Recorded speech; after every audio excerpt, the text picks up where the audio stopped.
Sir, ಹೂವು ಕೀಳುವುದು ಹಾನಿಕಾರಕವೇ? ಹೌದು, ಹಾನಿಕಾರಕ ಎಂದು ಗೊತ್ತು.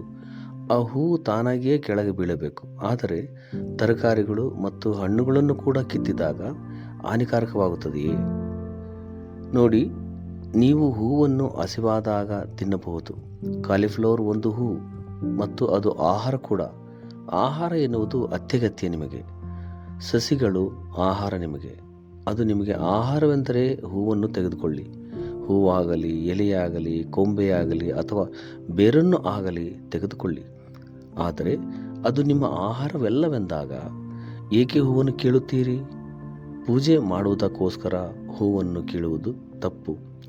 ನಿಮಗೆ ಹಸಿವಾಗಿದ್ದಾಗ ಹೂವು ತಿಂದರೆ ಓಕೆ.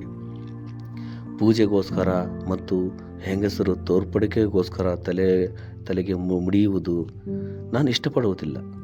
ಎಷ್ಟೋ ಯೋಗಿಗಳು ಹೂವು ತಿಂದು ಜೀವಿಸುತ್ತಿದ್ದಾರೆ. ಅದು ಹಿಂಸೆ ಅಲ್ಲ, ನೈಸರ್ಗಿಕ. ಒಂದು ಹುಲಿ ಮೇಕೆಯನ್ನು ಹಿಡಿದು ತಿಂದರೆ ಅದು ಹಿಂಸೆನಾ?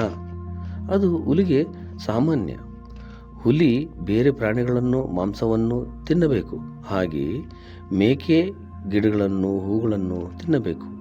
ನೀವು ಕೂಡ ಗಿಡ ಮತ್ತು ಎಲೆಗಳನ್ನು ತಿನ್ನಬೇಕು. ನೀವು ತಿಂದಾಗ ಹಿಂಸೆ ಆಗುವುದಿಲ್ಲ. ಅದು ನೈಸರ್ಗಿಕ ಕ್ರಮ. ಓಕೆ, ಅದು ಬಿಟ್ಟು ಪೂಜೆಗೋಸ್ಕರ ಕಿತ್ತರೆ ನಾನು ಇಷ್ಟಪಡುವುದಿಲ್ಲ. ಹಾಗೆಯೇ ನೀವು ಕೂಡ ಇಷ್ಟಪಡಬಾರದು.